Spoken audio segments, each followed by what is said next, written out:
Teleimpacto, lo que necesitas saber.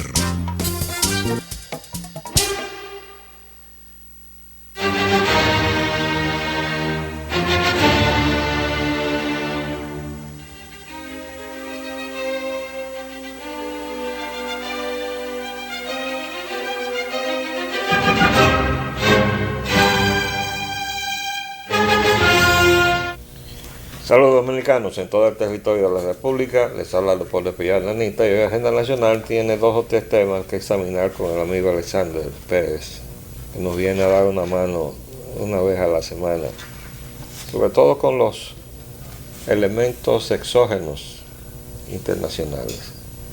Alexander, ahora tenemos una visita que acaba de hacer el flamante canciller nuestro, Haití. Según los periódicos, Haití dice que ellos nunca prohibieron que esos productos entraran. Lo que pasa es que este gobierno, que yo creo que no existe, porque se le venció el plazo para el cual fue... También a este se le venció el plazo.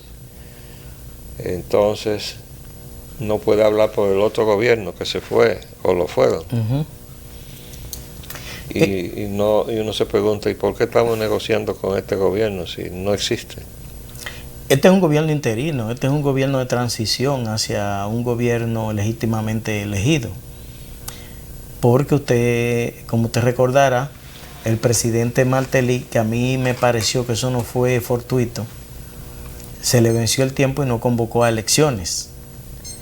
Entonces, la comunidad internacional, entendiendo que eso no había sido fortuito, el que a él se le venciera el tiempo sin convocar a elecciones, la comunidad internacional lo obligó a salir del poder y puso entonces al presidente del Senado, Yusselme Prevé, que es entonces ahora un presidente en transición. Pero que tenía un plazo también.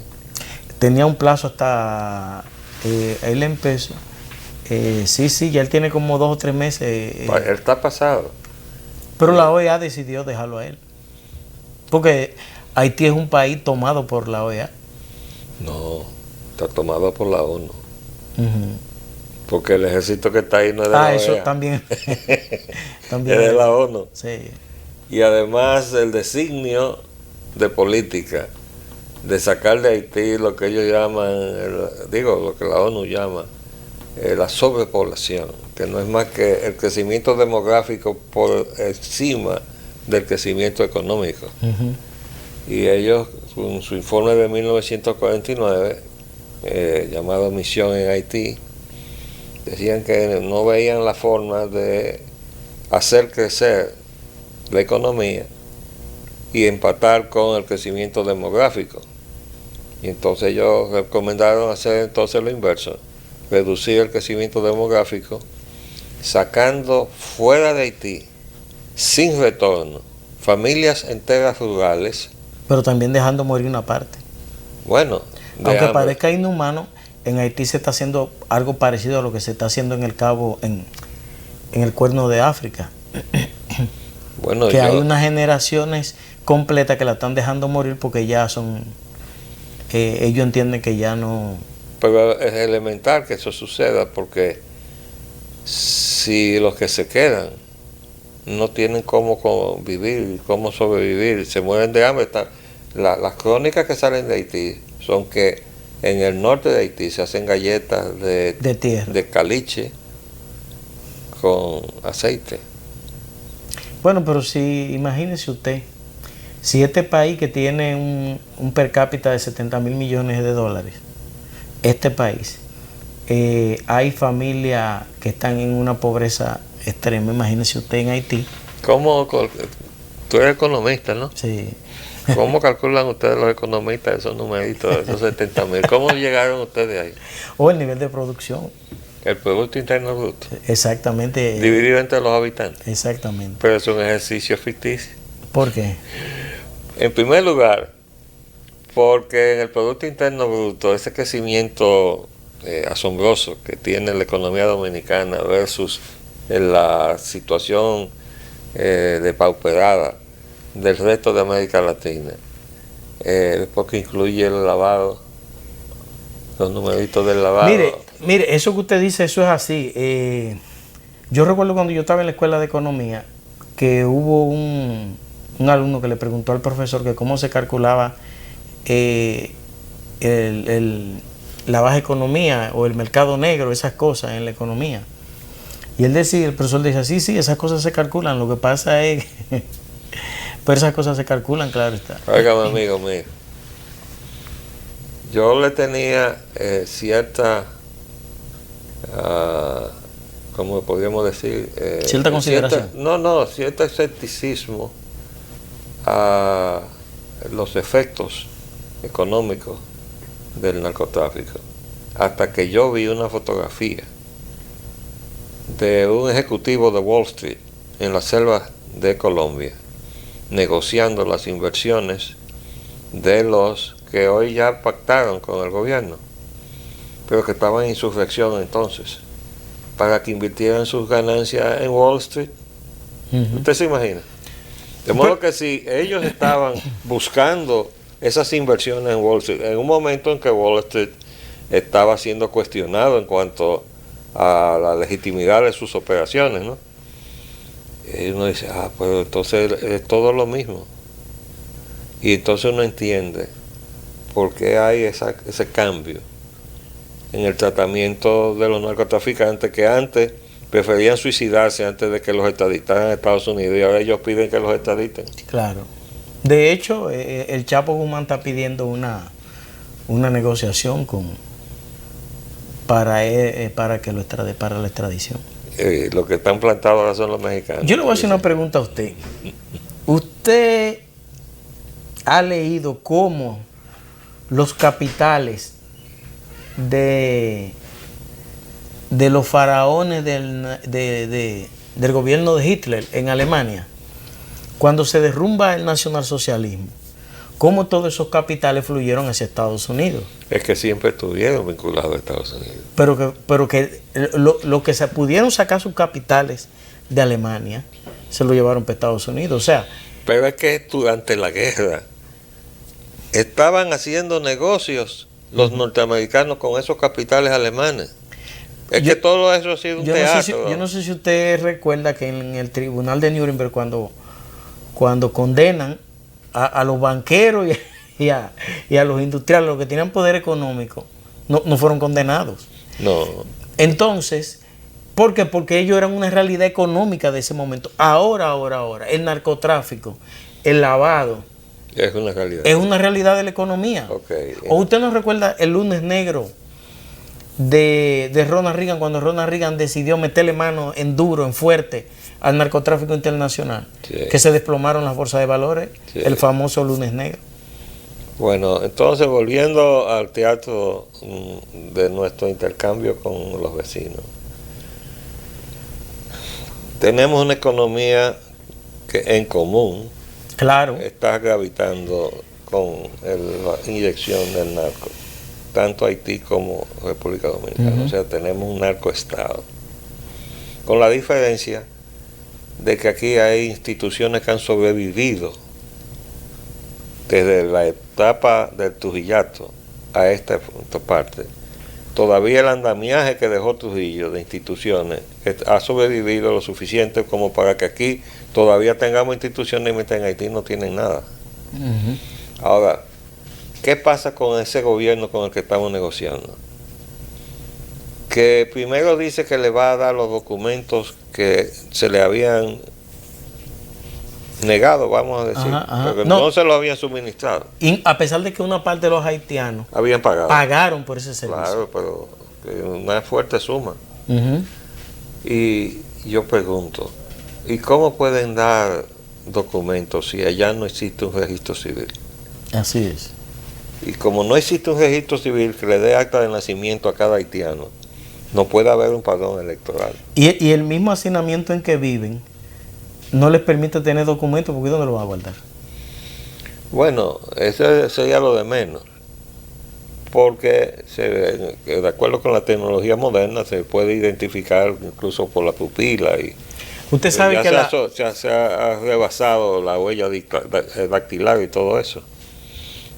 Pero lo importante es que se le dé una ficha que se pueda utilizar en la organización de unas elecciones. Porque lo que ha habido en Haití, con un 5% de la población registrada en un supuesto padrón, es un fraude. Lo que pasa es que ahora esa marginación masiva se ha plantado y ha dicho que no va a admitir que le sigan haciendo caricaturas de elecciones. no, pero ahora los registros, el registro civil, es la OEA que se encarga de eso. Incluso la OEA es que va a documentar. Eso está bien que el presidente Privé diga que van a documentar a sus nacionales, porque él tiene la información de que la OEA lo va a hacer. Entonces, si la OEA se va a encargar de ese trabajo, incluso él dice que ya para montar las elecciones se llevarán 55 millones y que ellos tienen 15. Bueno, nada más faltan 40. El problema es que somos nosotros los que fallamos. Porque aparte de que hace tiempo que debimos haber exigido a la ONU que se organizara el registro civil y que no pretendieran que seamos nosotros los que le demos identidad a sus nacionales indocumentados, que ellos sacan de allá por voluntad de la propia ONU desde 1949, indocumentados, sin retorno. Pero en el 49 no lo podían mandar para acá, porque en la frontera todavía estaban los guardias de Trujillo. Pero a partir del 61 no están. ¿Y para dónde se están enviando todas esas familias enteras, indocumentadas, sin retorno? En el Caribe, ninguna de las islas que constituyen el CARICOM los acepta. Y Estados Unidos menos. Estados Unidos menos. Cuba los retorna muy amigablemente. Cuando llegan, los atienden, les arreglan los botes, bañan, les arreglan los botes y un guardacosta remolca el bote de vuelta hasta para su Haití. frontera.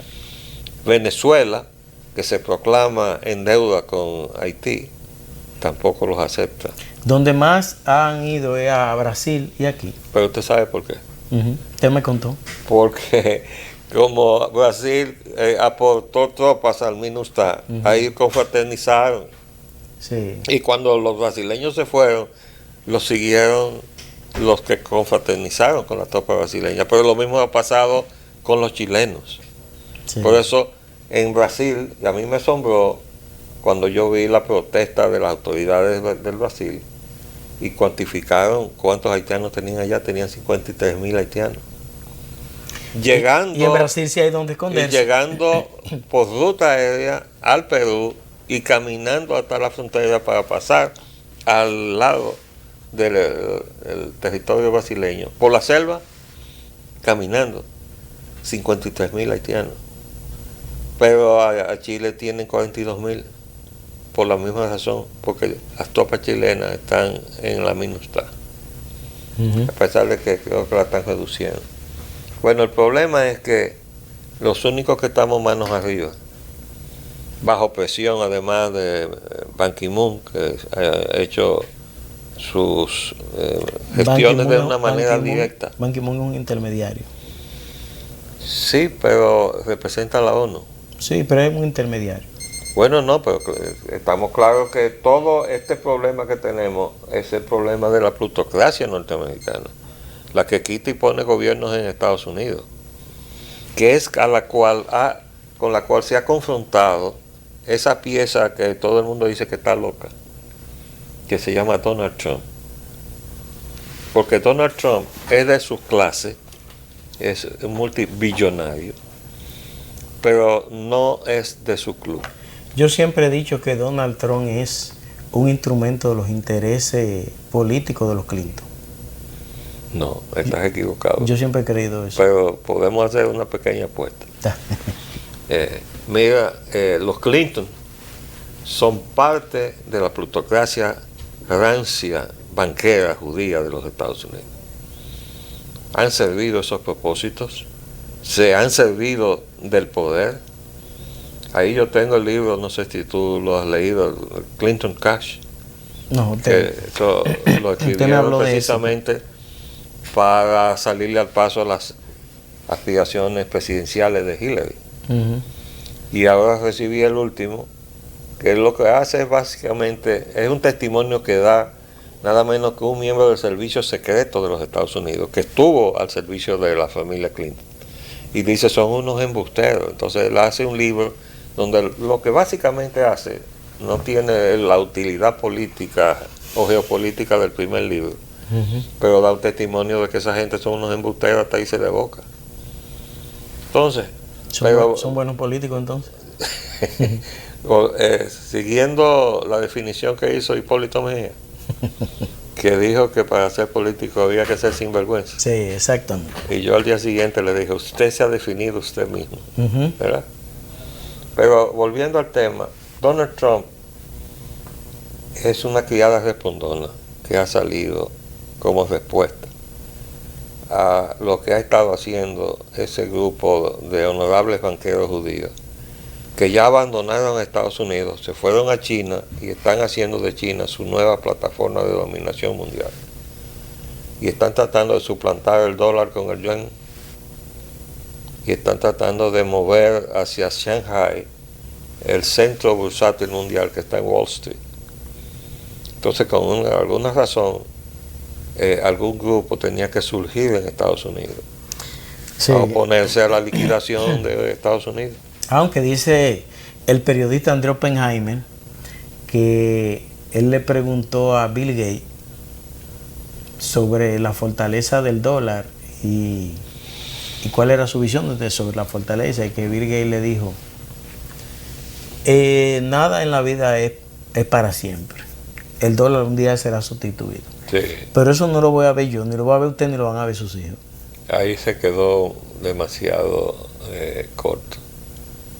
El dólar está declinando por obra y gracia de la tarea que están haciendo desde China los Rockefeller, los Rothschild, los Lehman Brothers y todos los banqueros judíos que hicieron de Estados Unidos su víctima propiciatoria, porque cuando las 13 colonias se independizaron del Reino de Inglaterra, los banqueros que estaban en Inglaterra, la corona perdió a su colonia, pero ellos se mudaron para la colonia. Y por eso, cuando Lincoln estaba enfrentado al ejército del sur, y yo lo tengo citado en un libro, dijo, tengo de frente al ejército confederado y a mi espalda tengo a los banqueros. Temo más a mi retaguardia que a los sureños. Y efectivamente le ganó a los sureños y la retaguardia lo mató. Le ganaron a él. Sí. ¿Por qué? Porque se estaba debatiendo quién debía controlar la emisión monetaria. Y eso ha sido una historia a todo lo largo de la historia de la independencia de los Estados Unidos.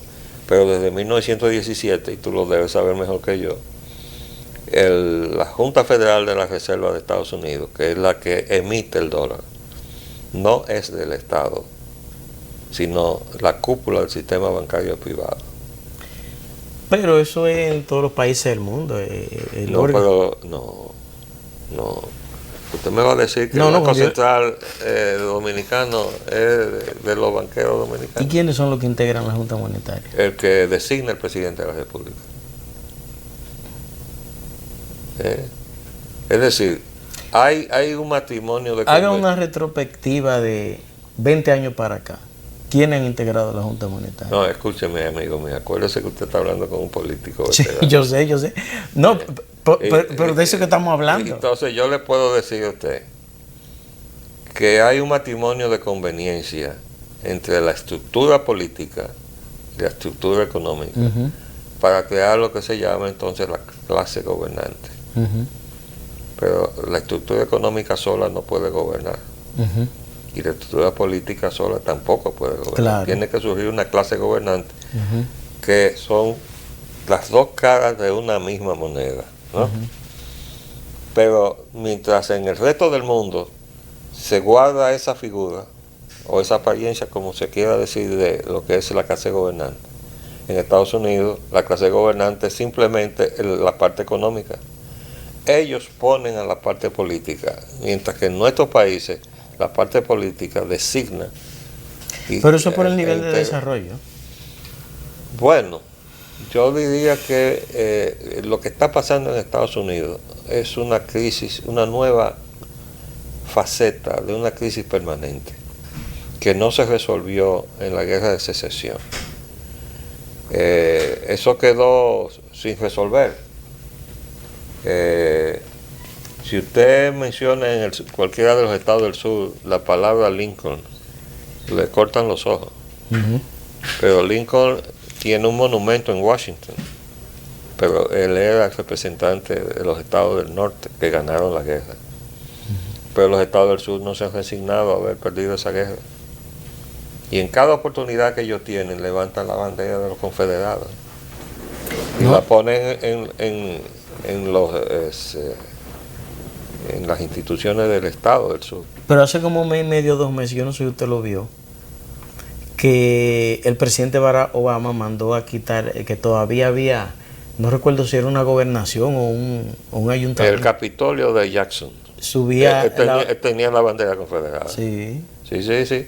Pero esa es la situación de una crisis multifacética que hay en los Estados Unidos, que va a llegar a su culminación en noviembre, cuando voten entre Hillary, que representa a la plutocracia, y Donald Trump, que le está cuestionando. Ahora mismo yo recorté del periódico El País, el periódico que no habla de República Dominicana, que ya Francia prácticamente ha liquidado el acuerdo ese, ¿cómo es? TIPP. El TPP. Porque la salida de Gran Bretaña y la posición de Trump lo liquidan.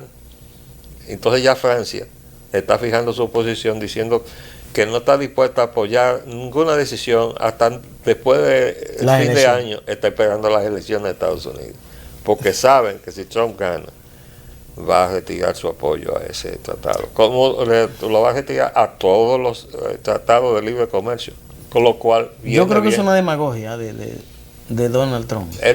Yo creo que Hillary va a ganar. Yo creo que Hillary está llamada a ganar. Bueno, yo creo que usted ahora yo creo que es una demagogia de Donald Trump. Lo que Donald Trump plantea, yo creo que es una demagogia, porque esos acuerdos de libre comercio no son más que el brazo hegemónico de poder de los Estados Unidos. Pero es que él está cuestionando todo lo que hizo la plutocracia de Estados Unidos, amigo mío. Usted no ha seguido eso. No, yo sé que sí. Lo está cuestionando todo. La única posibilidad es que esté hablando mentiras. ¿Usted cree que en un país es fácil? La única posibilidad es que esté hablando mentiras. Pero óigame, él se ha hecho candidato del Partido Republicano a contrapelo. Exactamente. De quienes controlaban el partido. Han tratado de detenerlo de todas las formas habidas y por haber. Toda la prensa norteamericana le ha caído encima, como nos ha caído a nosotros los dominicanos. Y él ha salido para adelante. Entonces, eso significa algo. Y yo creo en eso. Cuando hay tantos intereses de por medio, a mí no me parece que él pueda. No, pero óigame, amigo. ¿Y dónde se cree usted que está toda la clase de trabajadores de Estados Unidos que se quedó sin empleo? Mire, en los Juegos Olímpicos del 2012, hubo un debate en Estados Unidos grande, porque descubrieron que los uniformes de los atletas estadounidenses lo habían mandado a hacer a China. Y eso provocó un escándalo en Estados Unidos, porque ¿por qué los uniformes del equipo de Estados Unidos que va a los Juegos Olímpicos lo mandan hacia China? Y yo decía en ese entonces, a mí eso no me sorprende. ¿Por qué eso no me sorprende? Porque es que Estados Unidos ya está pasando de la era de las maquiladoras a la gran tecnología. Pero mire, yo vi un debate de lo que ellos llaman Community Hall.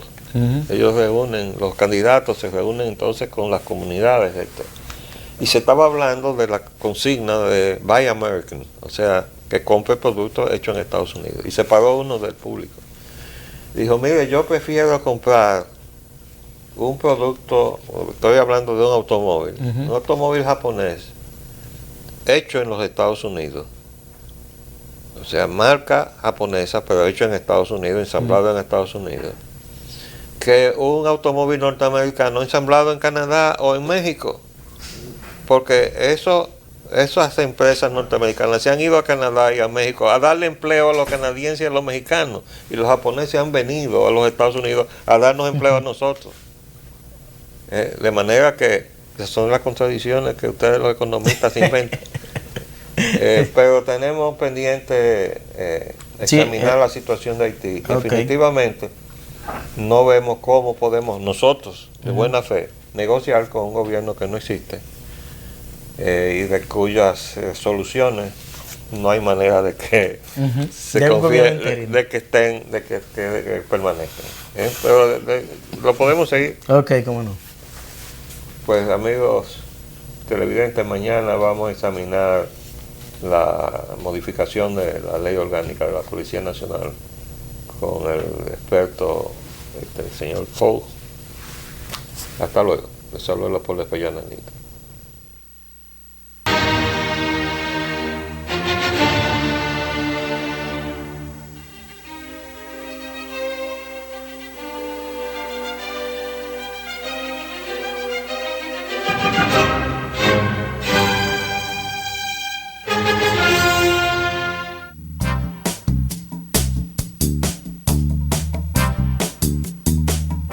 Teleimpacto, lo que necesitas saber.